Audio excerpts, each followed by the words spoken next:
What is going down, everybody? It has been a while since I've been able to make a video on here. And yes, I have not made a video since the Super Bowl 58 loss, which I will get into. But I just first wanted to get into this entire 2023-2024 season for the San Francisco 49ers because it's a season that a lot of us had high expectations of. But it's also a season that some people may not have expected because Brock Purdy in the NFC Championship game last season in Philly, after he was hit by his son Reddick, his arm blew out, and that game pretty much ended before it even started. Basically, a lot of people did not expect the 49ers were going to be able to bounce back and just continue where they left off in the 2022-23 season. And a lot of people did not expect Brock Purdy was going to be fully healthy to start the season. Some people were expecting Trey Lance to start the year. Some people were expecting that Brady was, before he announced his retirement, that somehow they were going to go try to get Brady to start and all kinds of shit. But Brock Purdy ends up being fully healthy by week 1. And the Niners go into Pittsburgh week 1 and absolutely beat the brakes off the Pittsburgh Steelers and kind of show everyone that they just continued right where they left off. They're on a mission. And they end up starting off the year 5-0, first time since 2019. But then they lose 3 in a row. They lose to the Browns in Cleveland, a game that they would have won had Jake Moody made that field goal. They lose to the Vikings on Monday Night Football. Brock Purdy suffers a concussion. Then they lose to the Bengals.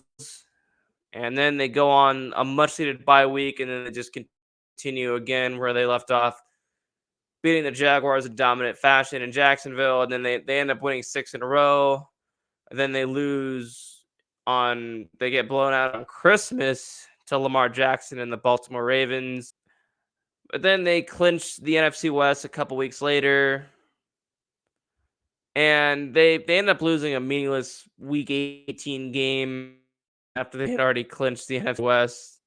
And actually, no, not only that, already clinched the number 1 seed for the first time since 2019. But they lose a meaningless last regular season game against the Rams. So they go before I even get into the postseason, how about Christian McCaffrey into 2023? Amazing season from him. He ends up having 14 rushing touchdowns, 7 receiving touchdowns. He had a 17-game touchdown streak going, which ended in Jacksonville, where he did not end up scoring a touchdown in that game. But I believe he scored a touchdown in every single game, taking away that Jacksonville game. So an amazing season from Christian McCaffrey. And as good as Brock Purdy was, he was definitely the number 1 factor on offense. He was definitely the best offensive player. And CMC is arguably already the best 49ers running back of all time. And I loved watching Frank Gore. Frank Gore is one of my all-time favorite 49ers, but I think CMC may have already taken over as the best 49ers running back, but he's still got a lot more left to go in the tank. Now, this Niners defense, despite it not being as good, arguably, as it was from 2019 and in last season, it was a damn good-ass defense. Now, Nick Bosa, before the season, held out a little bit, and the deal finally got done by the preseason. But yeah, Nick Bosa probably did not have his best season this year, but towards the end of the regular season into the playoffs, he definitely turned that around. Fred Warner had another All-Pro amazing season. Dre Greenlaw had a great season as well. The secondary, once Talanoa Hufanga got injured midway through the year, that was definitely a big loss for the secondary because Hufanga was playing amazing also. And Steve Wilks, of course, his first year was the DC. was hired as defensive coordinator after D'Amico Ryans got the head coaching job for the Houston Texans. And I'll get into Steve Wilks after I recap the playoffs, but it was him and Kyle Shanahan definitely had a lot of differences for how they wanted the defense to be coached. And after the Vikings game, of course, Kyle Shanahan publicly admitted that Steve Wilks made the wrong decision going that zero blitz. So, and of course, Steve Wilks got fired after the season, which I'll get into after the Super Bowl recap, how they're still looking for a defensive coordinator. But, you know, I didn't think he did too bad of a job, to be honest with you, but it just was not the right fit, which that's all I'll get into now. So the Niners, of course, have the number one seed. They have the first round bye, so they get wild card weekend off, and they find themselves playing the Packers once again, the team that they always beat in the postseason. But this time it was not with against Brett Favre or Aaron Rodgers. It was against Jordan Love, and the Packers gave them probably their best test, I would say, in my teenage or adult lifetime when they played the Packers in the postseason. And the Niners had to come back from behind. It was a rainy day at Levi's. Brock did not look his best, but the Niners came away with the victory. And then they have the Detroit Lions, who are trying to go to the Super Bowl for the first time in their franchise's history. They come into Levi's and they go up 24-7 at halftime. A lot of people were not confident, but the Niners came back and they get the victory in a game that I still think was one of the best games I've seen as a 49er fan in my lifetime. I truly do. In fact, I think it's the best playoff game I've absolutely seen. So it's the best. I would say it's the best game I've seen in my lifetime.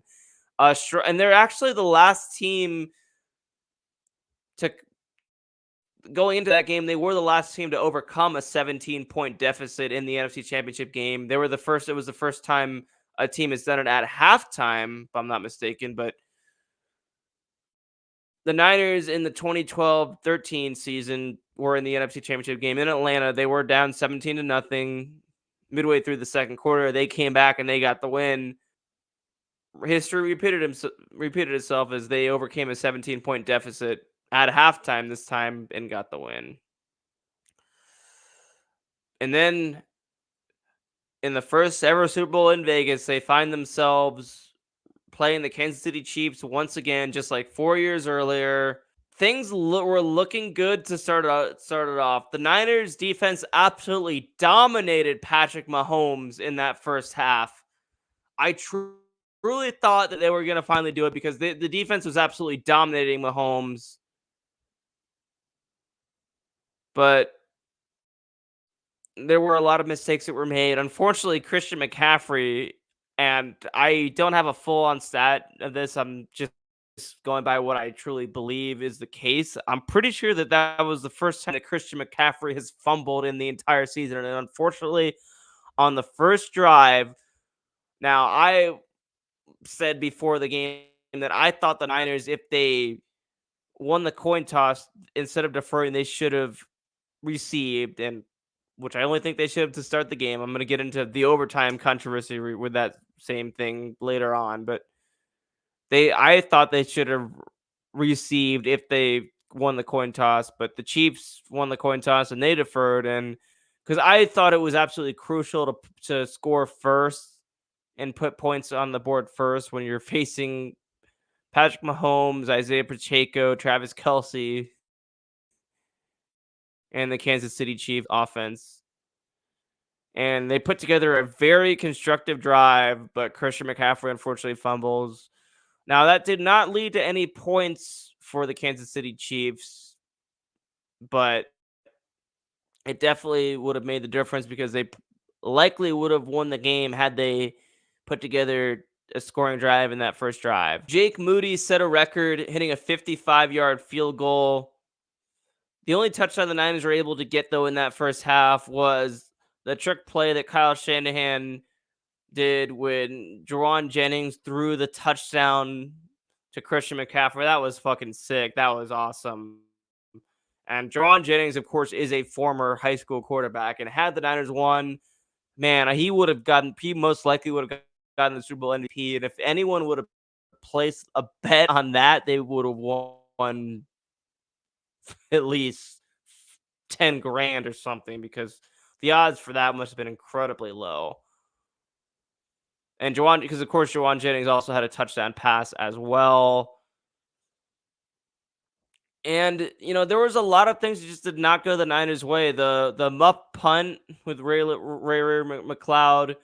Now, when you're watching that in real time, it looked like he made that mistake, but the ball was actually off Luter's foot, and a lot of people were like, "Oh, Ray McLeod should have just dived on it." But in real time, that's just a hard thing to decipher. And you have so many people trying to tackle him. I mean, I think did the best he could, but that, of course, led to a touchdown, an easy touchdown by the Chiefs, because it just put them right in the red zone and just score like that. And that was a big momentum shifter. It truly was.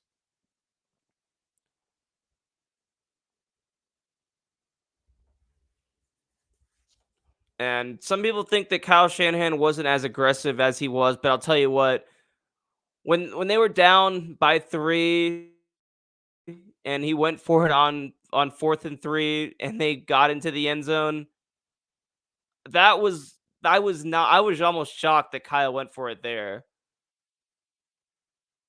So the Niners, of course, and the Chiefs go into overtime, and the Niners win the coin toss.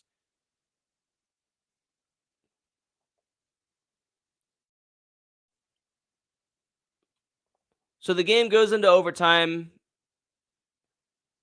and the Niners win the coin toss, and Fred Warner receives. Now, at the moment, as I'm watching that in real time, I'm like, that is the best decision you can make. You need to just get the ball first, score a touchdown, and win. But I realized not too long after that if the Niners would have even scored a touchdown, the game would not be over. The Chiefs still had a possession. Each team gets possession.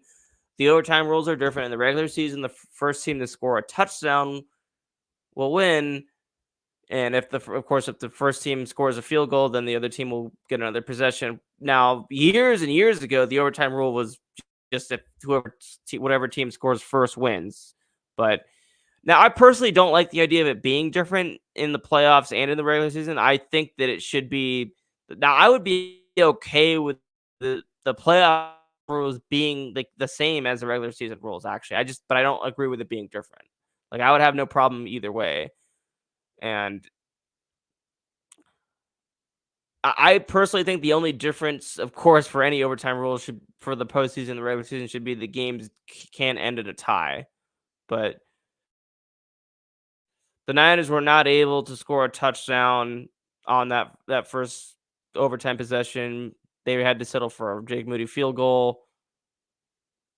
And the Chiefs score a touchdown and they win the game, and they beat the Niners 25-22, and they win their second consecutive Super Bowl. They repeat, and they beat the Niners for the second time in 5 years in the Super Bowl. It's a tough one to get over. It sucks they were not able to get done. They truly had the best opportunity this year, being the number 1 seed and having the road to the Super Bowl go through Levi's Stadium. And it would have been so cool if they could have won the first Super Bowl in Vegas to truly prove that they are the team of the West Coast. But you got to credit to the Chiefs. The Chiefs are Andy Reid, Steve Spagnuolo, Mahomes are just incredible. I think this was a game that the Chiefs won rather than a game the Niners lost themselves. 4 years earlier, I would say that was a game that the Niners kind of just blew, and the Chiefs may not necessarily have been the better team, but I truly believe that the Chiefs were the better team in this game. I mean, if so many things would have gone different, if the Jake Moody field goal wasn't blocked, then the game wouldn't have gone into overtime if the Niners were able to stop the Chiefs from getting in the end zone in regulation, because then they could have just won the game at the end of regulation. So and I can't even really blame Jake Moody for that because he didn't flat out miss that field goal. It was blocked, and he had made a 57 and 55-yard field goal earlier in that game. So it sucks. It truly does suck they weren't able to get it done, but it is what it is. And next season they just have to do the best they can to get back there and this time win it.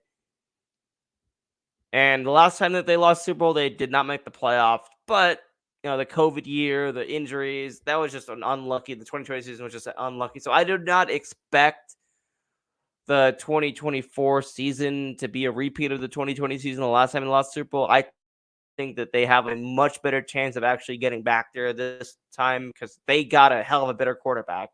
I mean, for the most part, and they got the best running back in the entire league. So they definitely have a much better chance of making it back there and hopefully winning it this time than they did 4 years earlier than that. Now, Kyle Shanahan fires Steve Wilks about 3 days after the Super Bowl loss. And a lot of people expected it had they won that may have still been the case because Steve Wilks and Kyle Shanahan were just not on the same page defensively. And Kyle Shanahan had to probably override a lot of Steve Wilks' plays. He did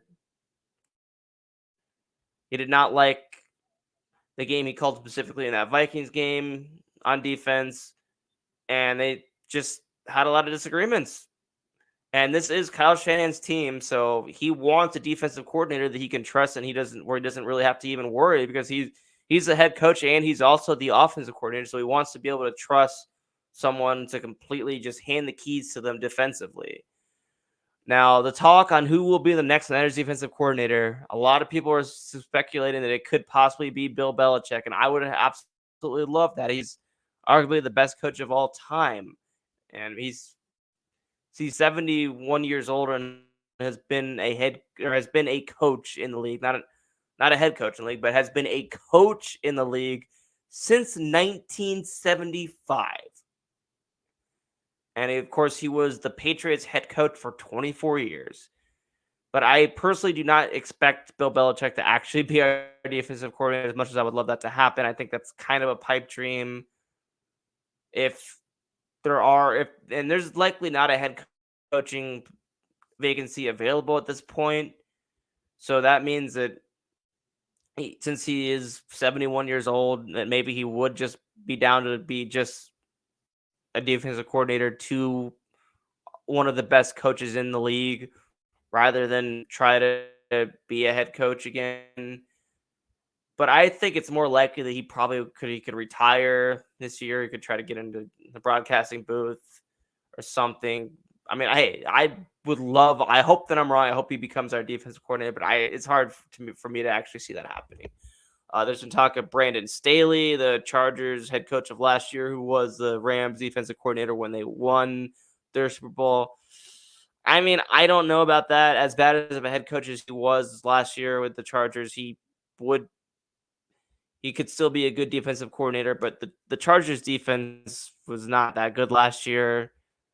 They literally got 60 put on them by the Raiders last year. So I don't know. It just doesn't seem like that would be the best possible fit. But the Niners need to get a defensive coordinator that's experienced, because there's been talk about maybe Chris Kosterick, the D-line coach, could be the defensive coordinator. I want them to go with someone that actually has experience, that has actually done it before.